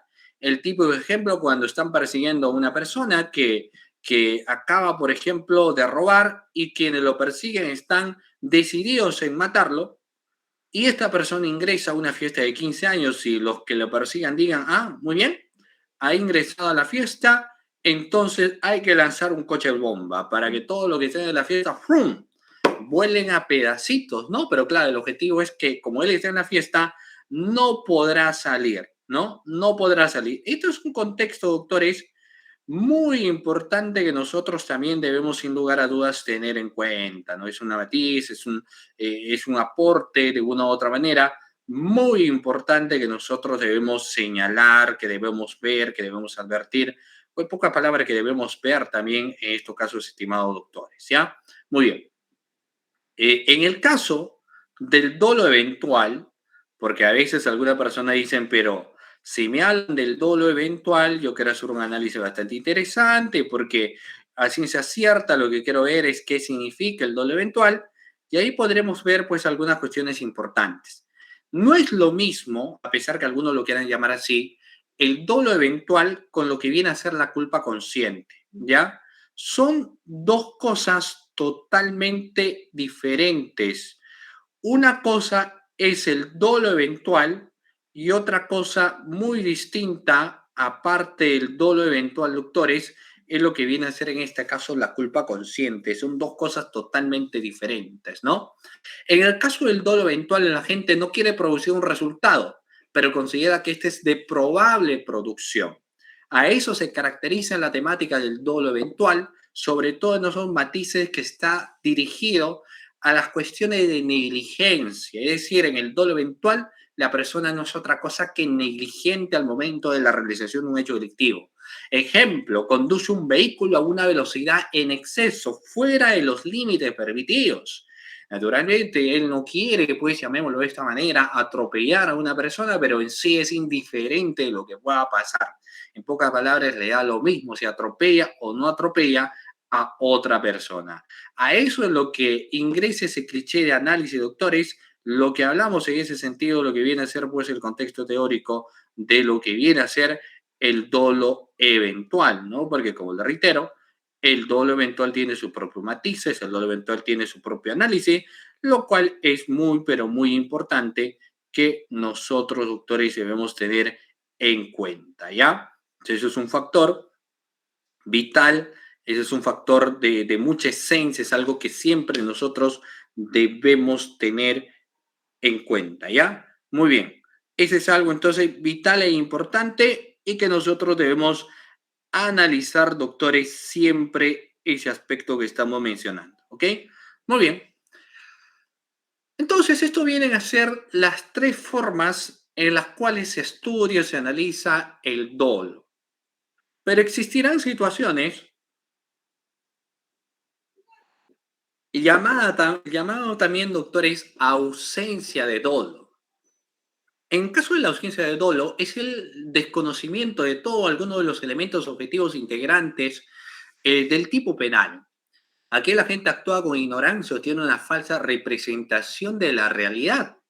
Cuando el error es tipo vencible, el delito subsiste siendo la responsabilidad a título de culpa. Si el error es invencible, se excluye la responsabilidad dolosa y culposa. La diferencia entre ambos errores dista de la posibilidad de superar el error con la debida diligencia, por ejemplo, ¿ya? Hasta ahí llegamos, doctores, respecto a lo que viene a ser la tipicidad. Para ahora hacer un análisis técnico de lo que viene a ser obviamente el criterio de la antijuricidad, porque aquí va a resultar siendo importante empezar a señalar qué se entiende en sí por lo que viene a ser la antijuricidad, ¿no? Y el contexto de análisis, obviamente, los matices que viene a ser antijuricidad, tienen un contexto de valoración muy, pero muy importante y que nosotros reiteradamente debemos tenerlo presente, doctores, siempre, pero siempre. Si vamos a hablar de la antijuricidad, de todo lo que se puede mencionar y señalar, lo que será súbitamente muy importante es analizar lo siguiente, estimados doctores. La antijuricidad es el conocimiento del injusto del tipo penal. Pero el ordenamiento jurídico, es decir, nuestro derecho penal, nos empieza señalando situaciones en las cuales, por ejemplo, esa antijuricidad existente nos puede hacer medituar las cosas de una forma diferente. Y eso está relacionado a lo que vienen a ser, por ejemplo, lo que son las causas de justificación que el Código Penal ahí lo estipula. O sea, cuáles vienen a ser las causas de justificación. Y vamos a encontrar, como ustedes lo pueden advertir también en esta oportunidad, cuáles vienen a ser exclusivamente las causas de justificación. Naturalmente encontramos la siguiente y qué duda cabe que nosotros lo vamos a tener a bien de desarrollar en esta ocasión. Porque ¿qué es lo que encontramos? La legítima defensa, que es regulada en el artículo 20, numeral 3 del Código Penal, reitero nuevamente, porque eso es lo que nos habla, de lo que viene a ser la legítima defensa. El estado de necesidad justificante, artículo 20, numeral 4 del Código Penal, obrar por disposición de la ley en cumplimiento de un deber o en el ejercicio legítimo de un derecho, oficio o cargo, artículo 20, numeral 8 y 11 del Código Penal, la obediencia debida, artículo 20, numeral 9 del Código Penal, el consentimiento, que lo encontramos en el artículo 20, numeral 10 del Código Penal. Todo lo que estamos señalando a continuación, doctores, no es otra cosa que las causas de justificación, que nosotros encontramos en el proceso. Dentro de una de las causas de justificación muy debatidas pues, en los últimos tiempos, muy analizada, muy discutida, que duda cabe también ese contexto que les estoy señalando, no es otra cosa que la legítima defensa. Porque hablar de la legítima defensa es hablar también de algunos contextos muy importantes que es importante tener que señalar. Para que se configure en estos casos los matices de la legítima defensa, debemos tener en cuenta, doctores, lo siguiente, o en la siguiente magnitud, ¿no? Para obrar o señalar lo que viene a ser los imperios o las cuestiones de la legítima defensa. ¿Qué se puede advertir entonces, doctores, en los criterios de la legítima defensa? Primer requisito que viene a ser el siguiente. Que la persona que alega legítima defensa debe estar siendo objeto de una agresión, en primer lugar. Reitero nuevamente, la persona que alega legítima defensa debe ser objeto de una agresión. Y la agresión ilegítima lleva a que la persona víctima, ¿no? El ordenamiento jurídico le autoriza que pueda repeler o impedir la agresión siempre y cuando el sujeto emplee un medio racional, el cual debe establecer en cada caso en concreto. Ese entonces, doctores, es el primer requisito, que la persona que va a alegar legítima defensa tiene que estar siendo víctima de lo que viene a ser una agresión, doctores, ¿ya? Y ese es un factor, como le reitero nuevamente, que termina siendo muy importante. El segundo requisito. En el caso del segundo requisito, doctores, podríamos nosotros advertir lo siguiente, que a continuación lo vamos a señalar. Miren, ¿cómo entendemos el segundo requisito? De la siguiente manera, estimados doctores. Por ejemplo, se permite repeler o impedir la agresión si el medio en este caso era el adecuado para repeler o impedir la agresión. En el momento en que la persona actuó bajo la legítima defensa, se le debe estar, en este caso, vulnerando lo que viene a ser su bien jurídico tutelado. ¿no? Su bien jurídico tutelado, ¿ya? Muy bien. Hay que tener en cuenta entonces ese aspecto también. Y el tercero viene a ser el siguiente. Miren, ¿qué podemos encontrar? Tercer requisito. El sujeto que alega la legítima defensa no tiene que haber provocado la agresión. Por eso es que ese criterio que nos empieza señalando es que el supuesto de legítima defensa no tienes que provocar la agresión. O sea, si una persona termina agrediendo a otra y luego este saca un arma y con ese arma lo quiere disparar y luego él, para poder defenderse de esa agresión que ahora sí está sufriendo, entonces saca un arma con el objetivo también de dispararle, ¿no? De generarle daño, por ejemplo.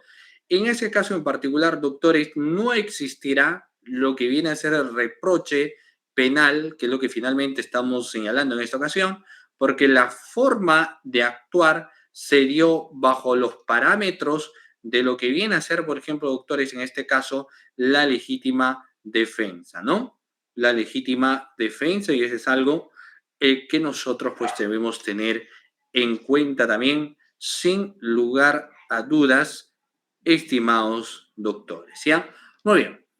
Entonces, si se cumplen en todo caso los tres requisitos, si tenemos un cumplimiento, doctores, de lo que vienen a ser los tres requisitos, tendremos una legítima defensa perfecta. Si no se cumplen los tres requisitos, ¿no? Y aquí también antes de pasar a ello, en el caso de que se cumplieran los tres requisitos, es una legítima defensa perfecta y por ende no existirá un reproche de carácter penal, porque no ves que se están cumpliendo todos los requisitos. Diferente es el caso si solo se cumple uno o si solo se cumple dos. En ese caso estaremos ante una legítima defensa imperfecta. No lo exonera de una responsabilidad penal, pero sí también hay que ser justos al señalar de que va a ser estos criterios de atenuantes, ¿no? Va a existir doctores, entonces en ese caso en particular, lo que vienen a ser, por ejemplo, las atenuantes debidas, ¿no? Y hay que tener en cuenta, reitero nuevamente, ese contexto que también lo estamos teniendo a bien de señalar para cada uno de ustedes, pues, estimados doctores, ¿ok? Muy bien. El estado de sensibilidad justificante. ¿Cómo se entiende o cómo entendemos los matices de lo que viene a ser en este caso el estado de necesidad justificante? Se requiere un presupuesto sin el cual no puede haber estado de necesidad justificante. Básicamente está relacionado que existe un conflicto de bienes. Esto es indispensable debido a que aquí lo que encontramos es varios bienes jurídicos en disputa y se entiende que cada uno de los bienes jurídicos tiene su propia percepción, su propia importancia y por ende no podemos decir que todos los bienes jurídicos terminan siendo iguales, sino que en ese sentido lo que estamos aceptando es más bien que los bienes jurídicos tutelados vienen a tener diferente valor. No es lo mismo el bien jurídico tutelado, por ejemplo, vida, a tener un bien jurídico tutelado que en este caso, por ejemplo, sea patrimonio. Nosotros entendemos, por lo menos en ese caso en particular, que cuando hablamos de vida, la vida es un bien jurídico tutelado que tiene en este caso mayor protección.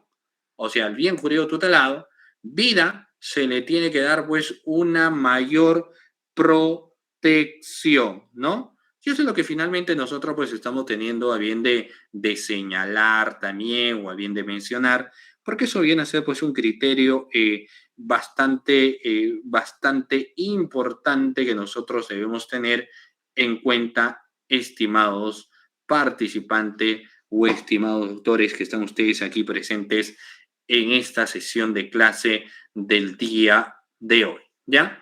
Muy bien. Vamos a ver acá, sigamos.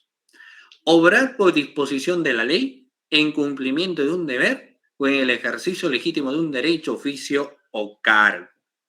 ¿Cómo podemos entender ello, estimados doctores? O sea, ¿cómo entendemos obrar por disposición de la ley en cumplimiento de un deber o en el ejercicio legítimo de un derecho?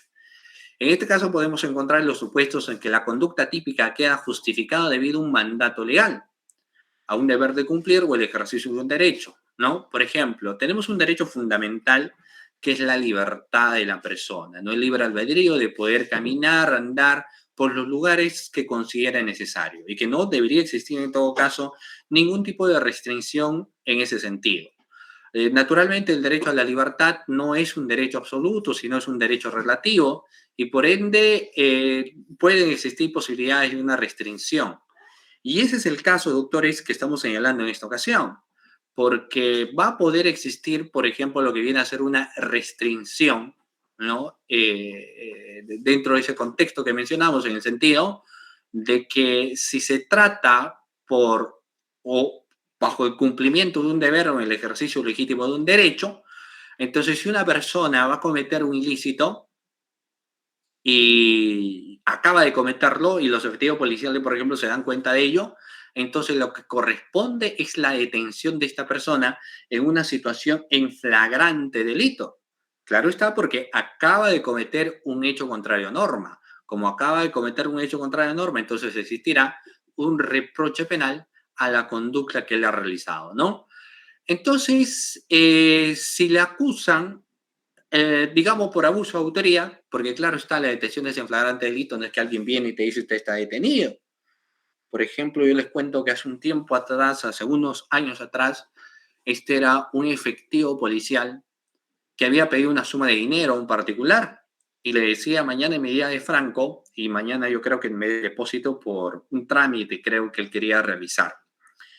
Entonces, obviamente, uno se preparó, se procedió a la detención, que es lo que finalmente corresponde, digamos, en estos casos en particular, también la procedencia de la detención cuando así corresponde o así hace referencia. Y pues lo que sucedió en esos casos en particular, como les estaba mencionando, doctores, es que la detención de esta persona no fue una detención pues sencilla, ¿no? O sea, no fue que ahora te detenemos y así nada más, sino que hubo forcejeos, muchas veces por ahí puede haber una equimosis de por medio, un rasguño de por medio, porque producto pues del conato existente puede existir esa situación, ¿no? Entonces, veremos, por ejemplo, de que si le denuncian por lo que viene a ser el abuso de autoridad, no encaja dentro de lo que es un abuso de autoridad, porque quien detuvo lo hizo bajo el imperio de lo que es el cumplimiento de un deber. Lo mismo trata cuando se habla, por ejemplo, del arresto ciudadano, bajo las mismas causales que se tiene en lo que es la detención policial. Pero naturalmente es que en el caso del arresto ciudadano, lo que vamos a advertir, por ejemplo, nosotros en ese caso en particular, que no existirá, dicho sea de paso, algún reproche de carácter penal, porque no termina siendo pues necesario, ¿no? O sea, puede haber grado de responsabilidad, pero no vamos a decir que acá estamos ante un reproche penal al 100%, sino que estos obviamente están bajo el imperio de haber cumplido lo que la norma en sí está señalando, ¿no? Lo que la norma, mejor dicho, va mencionando, ¿ya? Muy bien. Luego tenemos la obediencia jerárquica o obediencia debida. El contexto teórico nos dice que esta situaciones se da dentro de las instituciones del Estado. Es decir, cuando tenemos a un funcionario público y a un servidor público. Naturalmente, el funcionario público puede dar órdenes sobre el servidor público, quien dentro incluso de su reglamento de organización y funciones está tener que obedecer y demás que señala el jefe inmediato. Así señala.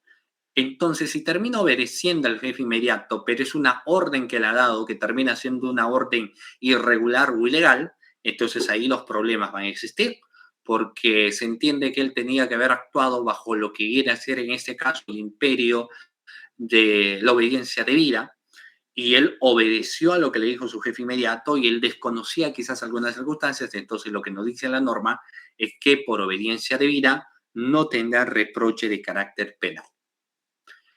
Y luego hablamos, doctores, de lo que viene a ser el consentimiento. En el caso del consentimiento se trata del supuesto en que el sujeto pasivo del comportamiento para que se lesione el bien jurídico protegido. Pero este bien jurídico protegido debe ser disponible, no indisponible. Los bienes jurídicos indisponibles no pueden ser vulnerados bajo consentimiento. El honor es un bien jurídico disponible, al igual que el patrimonio. Asimismo, el consentimiento debe ser expreso, es decir, debe de quedar clara la voluntad del sujeto pasivo respecto de la conducta típica que estaría realizando el sujeto activo. Digamos, un ejemplo, el caso de tocamientos indebidos. Para que se configure un delito de tocamientos indebidos, la víctima no consiente esos tocamientos. Pero ¿qué pasaría si la víctima, pues en este caso, acepta los tocamientos como tal? Entonces, en ese caso en particular, no encontraríamos nosotros un reproche de punibilidad en el caso que estamos teniendo a bien de señalar. No se encontrarán los criterios de responsabilidad de carácter penal. Bueno, luego hablamos del otro elemento, cuarto elemento, que es la culpabilidad, y ahí se habla de las causas de exculpación. En el caso de la culpabilidad, básicamente para entender este aspecto, doctores, vamos a ver que muchas personas no serán responsables penalmente bajo estos criterios. Nuestra legislación incluso también lo regula. Es decir, no es responsable penalmente hablando en el caso de cometer delitos los menores de edad. Porque se dice que los menores de edad, por el contrario, vienen a ser inimputables.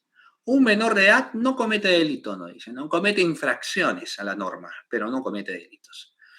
La persona que tiene algún tipo de anomalía psicológica, entonces ellos, por ejemplo, tampoco cometen delitos. No pasan, por ende, las barreras existentes de lo que hemos tenido a bien de señalar, ¿no? Porque existen, obviamente, en ese sentido, cuestiones importantes también que resulta siendo de mucha importancia tener que mencionar, ¿ya? Muy bien, doctores, dicho esto, vamos a pasar rápidamente a lo que viene a ser el intercriminis. ¿Cuántos de nosotros no ha escuchado en alguna ocasión respecto a lo que viene a ser, por ejemplo, doctores, el intercriminis, ¿no? ¿Qué vendrá a ser el intercriminis? ¿Cómo entendemos el intercriminis? ¿A qué hace referencia el intercriminis?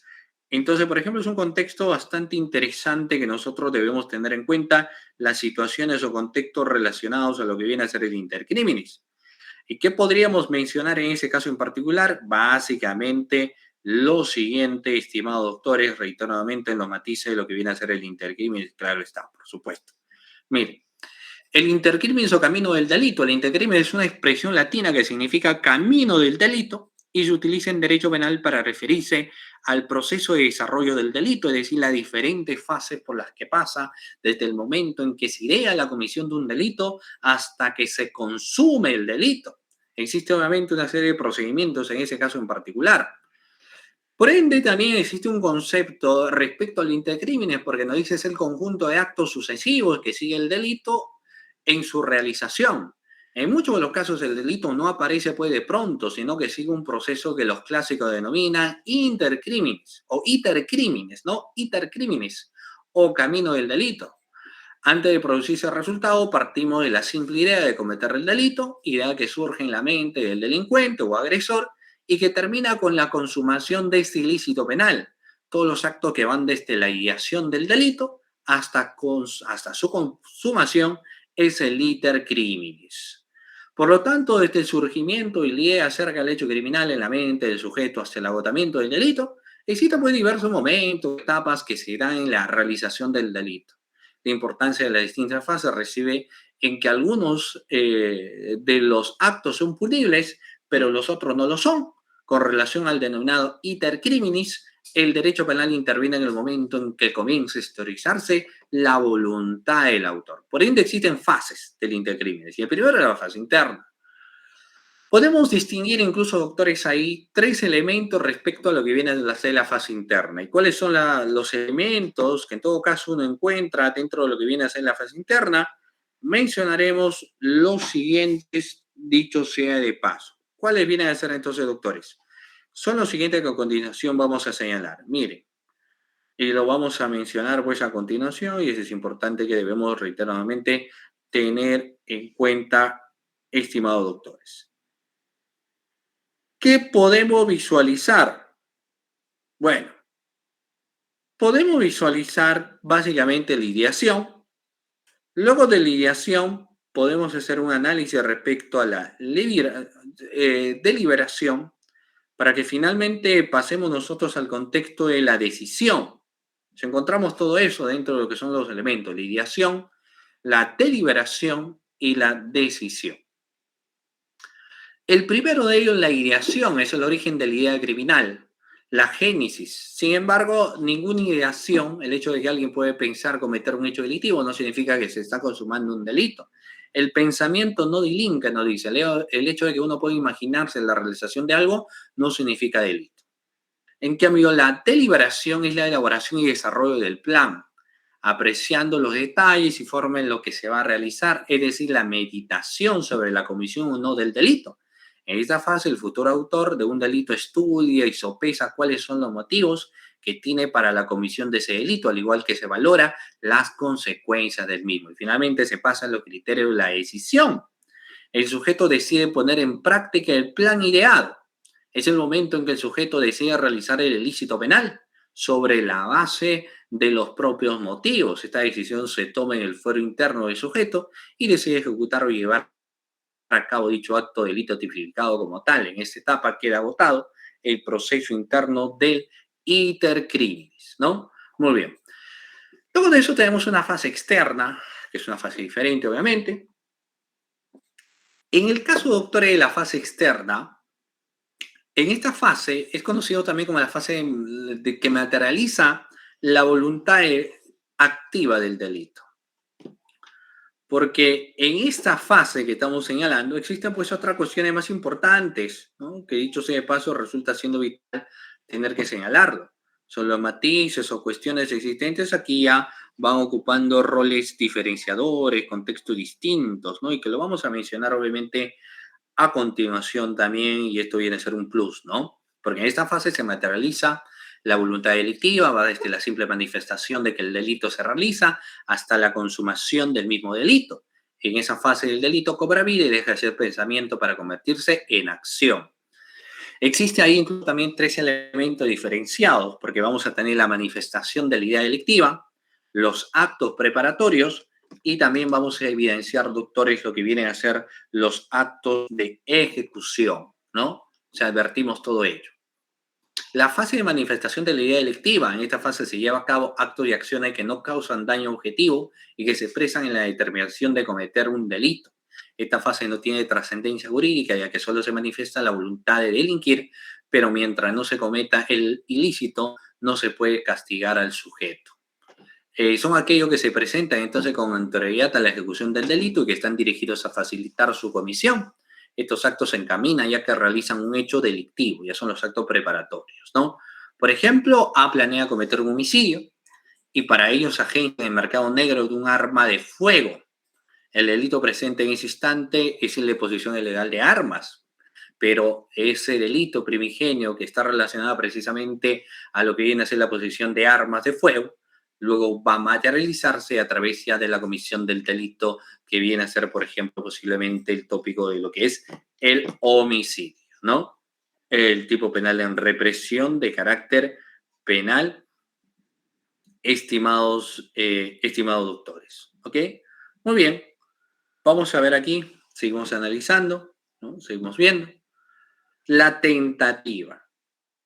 Hay una conceptualización inicial, obviamente, de lo que se entiende por tentativa o lo que viene a ser in situ lo que es la tentativa. La tentativa, para que exista, se requiere que la ejecución de los actos materiales vayan dirigidos a la comisión de un ilícito penal, pero sin llegar a su consumación por circunstancias propias o ajenas a la voluntad del sujeto, de modo que no se produce resultado delictivo. Existen dos tipos de tentativa: la tentativa acabada y la tentativa inacabada, ¿no? Muy bien. Entonces, eso forma parte esencialmente de lo que estamos señalando. Y aquí tenemos ese tipo de tentativas que hemos tenido nosotros a bien de señalar, ¿no? Respecto a lo que era la tentativa inacabada y respecto a lo que viene a ser, por ejemplo, también el contexto de la tentativa acabada. Vamos a entender esto y lo vamos a poner de conocimiento. Es importante, un análisis bastante importante respecto a lo que vamos a señalar, porque eso de una u otra forma nos va dando luces, pues, de algunos criterios vitales que sobre la práctica nosotros vamos a terminar también señalando, ¿no? Miren, ¿qué es lo que podemos encontrar? La clase tentativa inacabada y lo que viene a ser en este caso la tentativa acabada. ¿Cómo se entiende, cómo se mastica, cómo se evidencia esta situación? Lo podemos ver en el siguiente caso. La inacabada, el sujeto realizó todos algunos actos de ejecución. El autor dispara sobre la víctima y no le alcanza, o sea, realizó el disparo, pero no terminó matando pues, a la persona, entonces formará parte de lo que viene a ser la tentativa inacabada. Luego podemos tener la tentativa acabada. El sujeto realizó todos los actos de ejecución, pero no consiguieron el resultado pese a su propósito. Aquí tenemos lo que muchos denominan como viene a ser el delito frustrado. Ejemplo, alcanzándole el disparo, la víctima no muere gracias a la intervención, por ejemplo, de un tercero, que el tercero inmediatamente cuando la persona recibió el disparo, lo atendió, lo llevó al hospital y en el hospital pues terminan salvándole la vida. Entonces, en ese caso en particular, veremos, por ejemplo, la no comisión, como lo estamos señalando en esta ocasión, la no comisión del hecho delictivo, porque aparte de eso también es importante señalar que no se da pues el criterio de la configuración delictiva, ¿no? Muy bien. Existen, sin embargo, también otro tipo de tentativas que a continuación lo vamos a mencionar, como la tentativa inidónea, por mencionar algunos, la tentativa relativa también podemos mencionar, y la tentativa absoluta, que son otras formas de tentativa que vamos a tener a bien de mencionar, ¿no? Y todos estos forman parte, pues, de los grados también en los cuales se evidencia y se analiza situaciones en las que puede o no puede existir un grado de responsabilidad de carácter penal y no siempre existen, pues, en este sentido, los grados de una responsabilidad como tal. Solamente se dan en algunas circunstancias o solamente, por ejemplo, se terminan dando en algunas situaciones. No siempre se suele dar, ¿ya? Muy bien. Y el desistimiento se da en la tentativa, el delito no se llega a consumar porque el sujeto realiza una acción que lo impide, por ejemplo, poder realizar. En cambio, en el caso del delito consumado, aquí ya tenemos la materialización de la conducta. A quiso matar a B y no solamente que fue la ideación, sino que termina configurando también el hecho delictivo, es decir, va cometiendo el resultado y a eso se le conoce hoy en día como lo que viene a ser un delito consumado. Muy bien, estimados participantes, de esta manera llegamos a la parte final de lo que viene a ser la sesión académica de la clase del día de hoy, sin antes agradecer en primer lugar a todos los que han estado presentes en esta sesión de clase, mi agradecimiento al Ilustre Colegio de Abogados de Cusco también por la cordial invitación a mi persona y a todos ustedes, estimados doctores, que han estado presentes en esta sesión de la clase, ¿ya? Muy bien. Entonces, mi agradecimiento nuevamente a cada uno de ustedes, doctores. Se cuidan muchísimo y Dios mediante, pues nos estaremos viendo en una próxima oportunidad. Muchísimas gracias, doctor Sergio Emerson, agradecidos por su valiosa contribución académica en el desarrollo de este importante módulo en teoría general del delito. Agradecidos, nos reencontramos efectivamente el día de mañana con la segunda parte a partir de las 6 de la tarde. Muchísimas gracias con los participantes, muy buenas noches. Hasta el día de mañana, estimado doctor Sergio Emerson, muy buenas noches.